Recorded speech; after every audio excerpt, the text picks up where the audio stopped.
Okay, let's just dive right into this. If you've been paying even a little bit of attention to sports lately, you know we are right in the middle of this massive, unprecedented explosion of popularity in women's basketball. It's everywhere, right? But how much of what we're seeing is actually just about the game, and how much is a carefully crafted narrative? In today's Explainer, we're going to untangle this whole complex web surrounding Caitlin Clark, Angel Reese, and the actual media playbook that completely shapes our perception of them. Take a look at this incredibly bold claim from Sports Illustrated. They literally wrote, Caitlin Clark is not just the face of the WNBA, the Indiana Fever star is the new face of basketball, period. I mean, wow. What's really interesting here is this isn't just some random fan on the internet. This is a legacy sports publication elevating a rookie right up there with absolute legends. We're talking LeBron, we're talking Curry. The media didn't just walk to this conclusion, you guys. They absolutely sprinted to it. So here's our roadmap for today's Explainer. First, the face of the WNBA debate. Second, Kareem Abdul-Jabbar speaks out. Third, politics on the court. Fourth, the rhetoric of rivalry. Fifth, heroes, villains, and media. And finally, number 6, beyond the basketball court. Let's get right into it. Part 1, the face of the WNBA debate. 18 million. Just let that number sink in for a second. 18 million viewers tuned in to watch Caitlin Clark's final college game. It's just a staggering, undeniably historic figure. And because of massive ratings exactly like this one, the media basically rushed to declare her the undisputed face of the entire sport. The logic for them was pretty simple, right? She brings the eyeballs, therefore she's the franchise. But as we're going to see, crowning a rookie as the face of a long-established league? Yeah, that doesn't exactly happen without some serious friction. Which brings us to part 2. Kareem Abdul-Jabbar speaks out. Now, before we dive into what Kareem actually said, we kind of need to establish his lifelong commitment to social justice. Back in 1968, he boycotted the Summer Olympics in Mexico City to protest racial inequality. In the 1960s, he stood shoulder to shoulder with Muhammad Ali at the famous Ali Summit, supporting the protest against the Vietnam War. And looking ahead to 2025, he's publishing a book called We All Want to Change the World, which covers his decades of civil rights advocacy. So, the point is, when Kareem Abdul-Jabbar offers commentary on today's WNBA, it's not just a hot take. It carries immense historical and cultural weight. And that history adds a ton of weight to his argument about the current state of the league. On one side of the coin, you have Caitlin Clark, this highly touted rookie bringing massive TV ratings and just unprecedented marketability. But on the other side, you have A'ja Wilson. She's a 7-year veteran, a 3-time champion, and a 4-time MVP. Kareem's argument is super direct here. He says that crowning any rookie the face of the league, unless they have the immediate cross-platform dominance of, say, a Michael Jordan or a LeBron, is honestly an absolute insult to a lot of incredibly great players, starting right at the top with established, dominant veterans like A'ja Wilson. But sports never just stay sports, do they? Which brings us to this really fascinating question. When exactly does a hard foul become a political statement?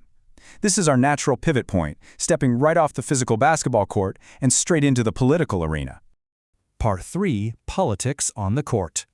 So, there was this really hard physical on-court collision between Caitlin Clark and Alyssa Thomas. The WNBA followed its standard process and suspended Thomas for 1 game. Standard stuff, right? Well, the situation escalated way beyond the court when 11 Republican lawmakers actually wrote a letter defending Clark. They suggested she needed more protection and that her rough treatment could be racially motivated. Now, Kareem Abdul-Jabbar looked at this and offered a totally different perspective. He pointed out that Clark is white and Thomas is black, and argued that the lawmakers' letter itself seemed to be racially motivated. Now, we aren't taking sides here, but this perfectly highlights how outside political forces love to project their own narratives right onto these athletes. Part 4, the rhetoric of rivalry. To understand this media dynamic, we're zooming out to look at an academic honor thesis from the University of Central Florida. This thesis uses a framework called socialist feminist theory. Basically, this theory analyzes how capitalist systems evaluate women's labor, often commercializing female athletes purely for profit and marketability, rather than actual athletic merit. So, why does this matter? Well, it helps us see that the media isn't actually just talking about basketball. They're talking about financial value. They're looking at the players as commodities. Just listen to the specific buzzwords these sports commentators throw around when they describe Caitlin Clark. They literally call her a box office attraction. They refer to her as the golden goose. They justify the intense media focus on her by saying, rising tides lift all boats. These are inherently capitalist terms. The media is explicitly framing her as a revenue-generating commodity. It's not just about her sinking incredible three-point shots anymore. It's about her ability to generate ticket sales and ratings for the entire industry. Part 5. Heroes, Villains, and Media. This academic thesis gets incredibly vivid when you actually look at the adjectives the media uses. For Caitlin Clark, the coverage is overwhelmingly almost glowing, charismatic, classy, selfless, gracious, poised. But then, listen to how they describe Angel Reese. Feisty, braggadocious, tasteless, villain.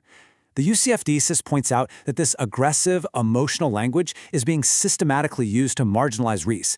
She's literally boxed into this villain role, while Clark is presented as the pure, flawless hero. The contrast is honestly night and day. And this builds into a much deeper media bias. When commentators evaluate Clark on the court, who do they compare her to? Steph Curry, Steve Nash, Tim Duncan, LeBron James. All male, all-time NBA legends. It completely cements her greatness in the minds of the viewers. But when we look at Angel Reese, someone who has literally broken multiple rebounding records, who does the media compare her to? No one. Crickets. They completely neglect to offer Reese those same historical, legendary comparisons. It is a really striking difference in how their athletic labor is valued and contextualized by the people holding the microphones. Part 6. Beyond the Basketball Court. Ultimately, it comes down to this. The whole jealousy narrative trivializes valid grievances and relies on thought-terminating stereotypes. Think about it. When veteran Black WNBA players express totally valid frustration about systemic issues, disparities in marketing, or uneven media coverage, the media frequently just dismisses them. They default to the angry Black woman stereotype, labeling these players as simply catty or jealous of Caitlin Clark's success. And what that does is it completely cuts off any real meaningful discussion about the systemic, financial, and racial concerns these very athletes have been trying to raise for years. So I want to leave you with this final, kind of provocative thought. If our language completely shapes our realities of sports, who is writing the script for our perception of these athletes? As viewers, as fans, we really have to critically examine the media we're consuming. Are we just watching a game of basketball, or are we watching a narrative written by a media machine that's focused on profit and outdated stereotypes? Thank you so much for joining me for this explainer, and I really hope it changes the way you watch the game next time you tune in.